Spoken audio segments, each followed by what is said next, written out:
का। 7 साल की उम्र में बच्चों को नमाज़ पढ़ने का हुक्म दो। 10 साल की उम्र में अगर वो नमाज़ नहीं पढ़ते हैं तो हल्की बहुत तंबीह करो, थोड़ा बहुत इन्हें डराओ। 10 साल की उम्र में बहुत ज़्यादा सख्ती करने की बच्चों पर ज़रूरत नहीं है, बच्चों के साथ मोहब्बत का मामला होना चाहिए। लेकिन माँ बहनें, आज घरों का बड़ा अजीब माहौल, जो मैं बार बार आपको बतलाता हूँ कि पूरे दिन मोबाइल के पीछे पागल मत हो जाओ, थोड़ा बहुत वक्त अपने बच्चों को ज़रूर दो, वरना बच्चों के दिल में तुम्हारी नफ़रतें आ जाएगी। 24 घंटे तुम मोबाइल को हाथ में लेकर बैठोगी, तुम्हारे बच्चे समझेंगे कि हमारे माँ बाप को हमारी कोई ज़रूरत नहीं है, बस वो मोबाइल में मसरूफ़ है। मोबाइल एक मरतबा हाथ से चला गया, बाद में कोशिश करने से वो वापस आ सकता है, लेकिन ये मासूम बच्चे एक मरतबा हाथ से चले गए फिर वो कभी हाथ में वापस नहीं आ सकते हैं। इसलिए थोड़ी देर के लिए 7-10 मिनट के लिए मोबाइल को बंद करो, घर में तालीम को ज़रूर ज़िंदा करो। हमारे नबी हज़रत मुहम्मदुर रसूलुल्लाह सल्लल्लाहु अलैहि वसल्लम की मुबारक हदीसें बच्चों के कानों में आएगी, कुरान करीम की बातें बच्चों के कानों में आएगी, तो दिल में अल्लाह के नबी की मोहब्बत भरेगी, दिल में अल्लाह की मोहब्बत भरेगी।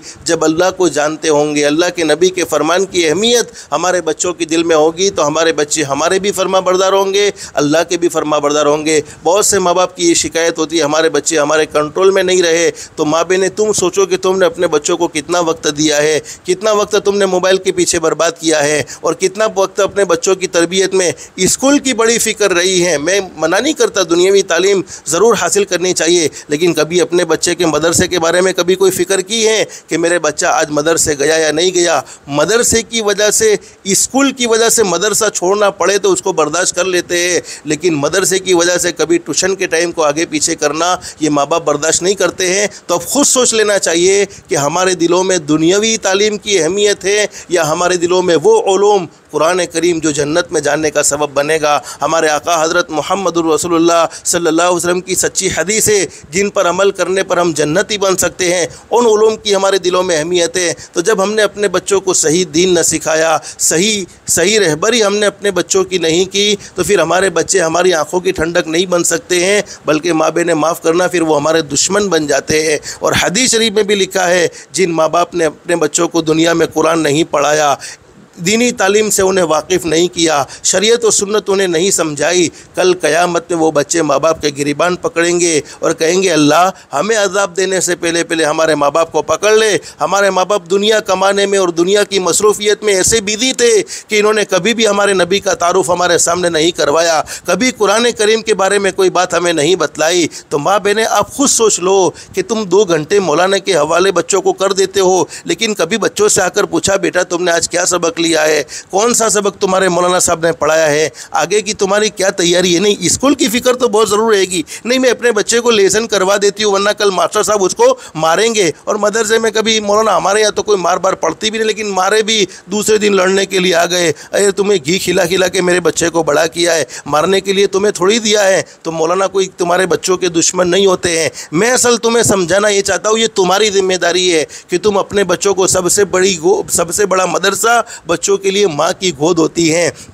तो ये बातें माँ बहनें मैं आपको इसलिए बतला रहा हूँ कि हमारी ज़ुबान पर ये शिकायत है कि हमारे बच्चे हमारे नाफरमान हैं। नाफरमान इसीलिए हैं कि माँ बाप के बच्चे वही फरमा बरदार होते हैं जिन माँ बाप ने उनके बच्चों को टाइम दिया होता है, इनकी तरबियत की फ़िक्र की होती है, उनके साथ भलाई का मामला किया होता है, वरना फिर रोने के अलावा माँ बहनें कुछ मिलता नहीं है। इसलिए पूरे दिन मोबाइल के पीछे पागल मत रहो, अपने बच्चों को, मासूम बच्चों की पूरी नज़र रखो। आज हमारे बच्चे, हमारी बच्चियाँ हमारे हाथों से चली जा रही है। बहुत सी बच्चियों के बारे में सुना, माँ ने इतने लाड से पाला, इतनी मोहब्बत से रखा, उसकी हर ज़िद को पूरा किया, उसकी हर ख्वाहिश को पूरा किया, उसकी ज़ुबान से जो बात निकली माँ ने उसको फ़ौरन पूरा कर लिया। उसके बावजूद हमारी कई बेटियों के बारे में हमारे सामने ये कारगुजारी आई, हमारे सामने ये रिपोर्ट आई कि गैरों के हवाले हो गई, अपने ईमान का सौदा कर लिया। तो आखिर बेटी ने ऐसा किया क्यों? इसलिए कि उसकी माँ ने उसकी दुनिया तो सवारी, दुनिया की हर डिमांड पूरी की, लेकिन उसकी माँ ने उसे आखिरत से वाकिफ़ न किया,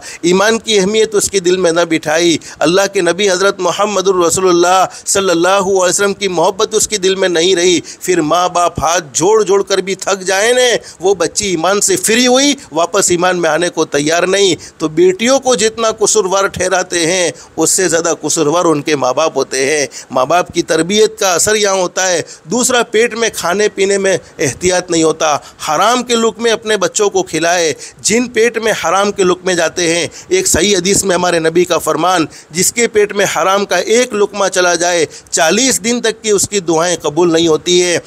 और एक रिवायत के मुताबिक 40 दिन तक उसकी नमाज़ें कबूल नहीं होती है। अब हलाल खाने का ख़ासा ये है कि जब कोई मर्द और जब कोई औरत अपने पेट में हलाल के लुक़मे दाखिल करता है, कभी भी हराम नहीं खाता है, तो अल्लाह पाक उसे नेक अमाल का शौक़ पैदा फरमा देते हैं, उसके दिल में नेक अमाल का जज्बा पैदा होता है। लेकिन जिनके पेट में हराम की खुराक जाती है, हराम की कमाई के लुक़मे जिनके पेट में जाते हैं, न चाहते हुए भी वो नेक काम गुनाह के काम ज़रूर करेंगे, न चाहते हुए भी वो अल्लाह को नाफरमानी करने वाले काम ज़रूर करेंगे। अब जिन बच्चों के पेट में हम खुराकें डाल रहे हैं, कभी सोचा भी है कि हमारे बच्चों को हम हराम खिला रहे हैं या हलाल खिला रहे हैं? इससे कि हलाल खुराक पेट में जाएगी, हमारे बच्चे कभी भी कोई काम गलत नहीं कर सकते हैं। ये हमारे नबी का भी वादा है और कुरान करीम में अल्लाह का भी वादा है। जब बच्चे कमज़ोरियाँ करते हैं, अल्लाह की नाफरमानी वाला कोई काम करते हैं, तो समझ लेना चाहिए अपनी इनकम को भी चेक कर लो, खुराक को भी चेक कर लो कि हमने अपने बच्चों के पेट में हराम डाला है या हलाल डाला है। जैसा डाला है वैसे ही असरात ज़ाहिर होंगे। तो ये कुछ ज़रूरी बातें मैंने आपके सामने मुख्तसर से वक्त में रखी है। बस अल्लाह से दिल से दुआ कर लो, ज़िंदगी का जितना हिस्सा गफलत में गुजर गया अल्लाह हम सबको माफ़ फरमाए, और जितना हिस्सा बाकी अल्लाह हम सबको अल्लाह के अहकाम के मुताबिक, हज़रत नबी करीम सल्लल्लाहु अलैहि वसल्लम के तरीक़े के मुताबिक ज़िंदगी गुजारने की तौफ़ीक़ व सआदत नसीब फरमाए।